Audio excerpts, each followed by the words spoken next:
గురుగారు, సరస్వతీ నది యొక్క విశిష్టత ఏమిటి? ఈ నెల 21 నుంచి జూన్ 1 వరకు సరస్వతీ నదికి అంత్య పుష్కరాలు నిర్వహిస్తున్నారు కదా! అంత్య పుష్కరాల విశిష్టత ఏంటి? సరస్వతీ మాత ఇక్కడ మనకి తెలంగాణ రాష్ట్రంలో ఆది పుష్కరాలు, అంత్య పుష్కరాలు. ఇప్పుడు మీరు చెప్పినట్లుగా ఈ నెలలో సరస్వతీ మాతకి అంత్య పుష్కరాలు చేస్తున్నారు. శారద నీరదేందు ఘనసార పటీర మరాళ మల్లికాహార తుషార ఫేన రజతాచల కాశఫనీశ కుంద మందార సుధాపయోధిసిత తామర సామర వాకిని శుభాకారత నొప్పు నిన్ను మదిగానగ ఎన్నడు కల్గు భారతి. పోతన్న గారు అన్నారు, అమ్మా నీవు ఇటువంటి తెలుపుదనాలతో నిండినటువంటి వస్తువులతో పోలిక కలిగినటువంటి దానివి, నిన్ను నేను ఎన్నడూ చూస్తాను. ఎక్కడ చూడటం? హృదయంలో చూడాలి. అటువంటి సరస్వతీ మాత మన కాళేశ్వరంలో అంతర్వాహినిగా ప్రవహిస్తోంది. ప్రత్యేకంగా ఇది సరస్వతీ నది అని ఎవరు చూపించలేరు, అక్కడ ప్రవహిస్తోంది. పెద్దవాళ్ళు చెప్పారు, మనం నమ్మాలి. అక్కడ సరస్వతీ నది ప్రవహిస్తోంది అని చెప్పటం వల్లే పోయిన సంవత్సరం సుమారుగా ఈ మే నెలలోనే ఆది పుష్కరాలు మనం ప్రారంభించుకున్నాం. ఇప్పుడు అంత్య పుష్కరాలు కూడా మన తెలంగాణ ప్రభుత్వం ఈ నెలలో నిర్వహించబోతోంది.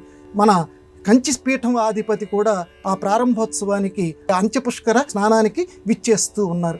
పుష్కరము చాలామందికి తెలిసిన విషయమే, కానీ తీపిని ఎన్నిసార్లు స్మరించినా మధురత్వమే కాబట్టి ఒకసారి స్మరించుకుందాం. 12 రోజులు పుష్కర కాలం. ఆది పుష్కరంలో ఆ 12 రోజుల్లో ఎవరైతే స్నానం చేయకుండా ఉంటారో వాళ్ళు ఇదిగో ఈ అంత్య పుష్కరంలో సరస్వతీ మాతని ఇందాక నేను చెప్పినటువంటి పోతన్న గారి పద్యాన్నైనా తలుచుకోండి, లేదా చక్కగా సరస్వతీదేవి నీకు నమస్కారము, సరస్వత్యై నమః అనేనా అనుకోండి. అక్కడ సరస్వతీమాత ఉన్నట్లుగా భావించుకొని పుష్కర స్నానం చేయండి.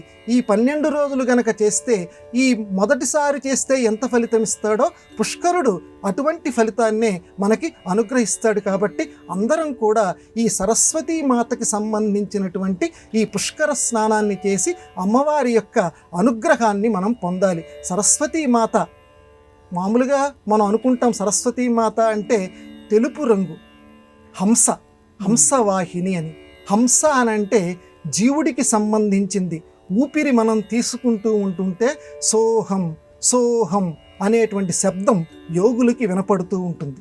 సోహం. ఆ సోహం అనేటువంటి ఆ 2 అక్షరాల్ని తిరగవేస్తే హంస.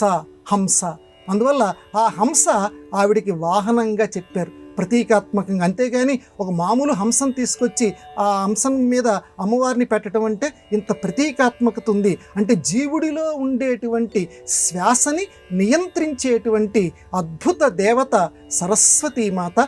ఆవిడ యొక్క పుష్కరాలు కాబట్టి అందరం కూడా ఆ పుష్కరంలో కొలువై ఉన్నటువంటి అంతర్వాహినిగా ప్రవహిస్తున్నటువంటి సరస్వతీ మాతని హృదయపూర్వకంగా కొలుద్దాం. అక్కడికి వెళ్ళలేనటువంటి వాళ్ళం, అమ్మా ఇక్కడి నుంచే మేము అశక్తులం, నీకు నమస్కారం చేస్తున్నాం, పుష్కర స్నాన భాగ్యం మాకు కలిగించు అని మనస్సులో తలుచుకొని ఆ భాగ్యాన్ని పొందేదము గాక.